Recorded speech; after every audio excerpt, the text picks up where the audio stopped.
Welcome back, guys. Today we're going to be talking about scoring and arbitration. This is something that we've covered in the past, but I'm going to give you some tips as it actually applies to you showing up as a competitor. So a couple things we want to talk about are how we score targets, what you should be looking for as an athlete judge, as a competitor, and when you're coming to see me at arbitration later on. So the volunteers that we have showing up to each of these events are trained by myself and Nick Palacios and other staff members on how to score the stages. Most of them have competed before. Your ROs are all active competitors in the sport. We've walked them through the stages. We've proofed them. So as you're going through, one, I want you to trust that we are scoring as appropriately. Now, things that you can do to verify that we're not making mistakes, which happen, when you're done competing, you're now going to be required to pick up a stopwatch or a clicker and turn around and judge the athletes behind you. In doing so, you're going to make sure that if they're not doing their hand release burpee, you're no-repping them and making them do the right standard. If they don't cross the line, you're pointing it out, just as you had to cross the same line. This will ensure that all of our counts are accurate. Then you'll make your way over to the scorekeeper and you'll turn in the score that you just verified. You'll tell the athlete judge, you'll tell the scorekeeper, I'm the athlete judge on lane 1. They finished in this time and this is what they didn't do, X, Y, and Z. As those things are documented in our master binder, which is gold around here, once we've collected those scores, then that athlete or the RO will flip the page back to your heats scores, and we've scored your targets at that point. That's a good chance for you to pull out your cell phone. I recommend taking a picture of the binder itself so you can see the 5 athletes in your heat. You can see all of their scores. You can compare them and take notes if you want to. But then you can also verify the math. Is your name actually X, Y, and Z in lane 3? Was this your actual repetition count? Is the math correct in the binder? Sometimes we make mistakes, rarely, but we do. And then you'll be able to see your scored targets. You'll take a picture of those, and that's another opportunity for you to confirm math and make sure we didn't miss anything. But then as you go back to your tent, and I tell all the athletes, you want to go back to your tent, immediately reload for the next event, clean your gear, rehydrate, all those kind of things. But then as you're sitting there, you can pull up your phone in the comfort of your own space and look over that target and look for details that, hey, maybe that RO or the scorekeeper, as they were scoring your target in a series of 15 minutes, maybe they didn't have time to look at something and it looks a little odd to you. So then later on, you come to me and you say, hey, Gill, my target was scored with only 10 hits on this one particular shape. I see an 11th bullet hole. And you'll start by showing me the picture and I'll say, yep, I can see it clear as day. Or, hey, this picture's a little muddled. Let me go pull your target from the stack that I store in the trailer there, and I air dry them and I make sure that those are meticulously kept for you.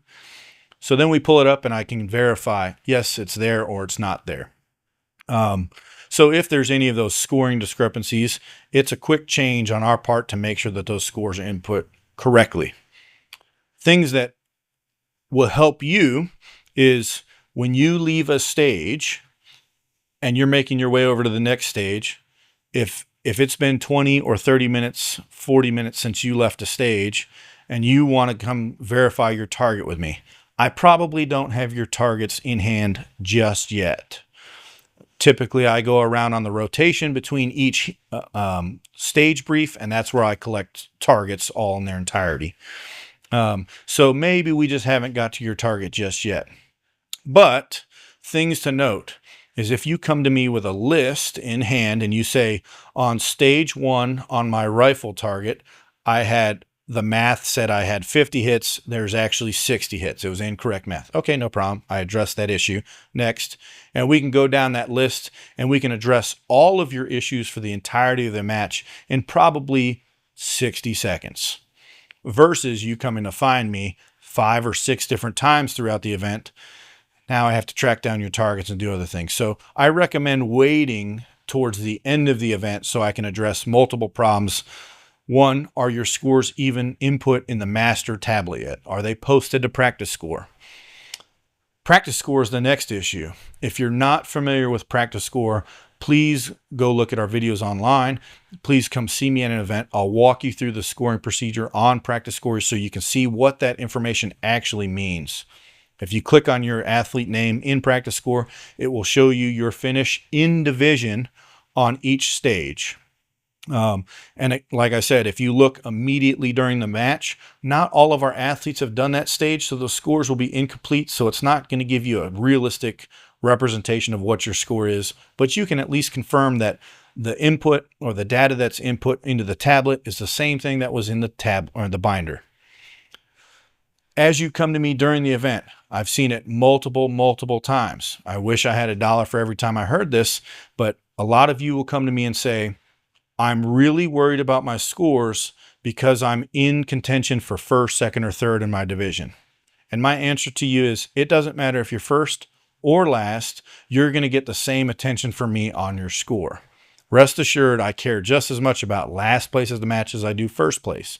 So your placement within the match is irrelevant on my judgment of your scores. I'm simply going to look at the target, and if there's around there or if there's not around there. Common issues that we have with scoring is some of you will bring your targets to me and say that I only have 4 or 5 misses showing on paper. Therefore, the other lost rounds should be hits. I'm sorry, it doesn't work that way. So we've had multiple instances, I'm guilty of it myself, where sometimes I'm doing physical work and rounds will pop out of my magazine into the bottom of my vest or my pouch. I maybe miscounted when I loaded magazines. Sometimes people have malfunctions. Any number of things can happen, and misses are entirely possible. So please, when you come to me with scoring issues, don't have it set in your head that if there's not a miss accounted for, it has to be a hit, because it doesn't work out that way. And if you'd like, you can always go to thetacticalgames.com to look at all our scoring. We have lots of resources there for you, but hopefully these things help you with your arbitration process at your next Tactical Games event. See you on the range.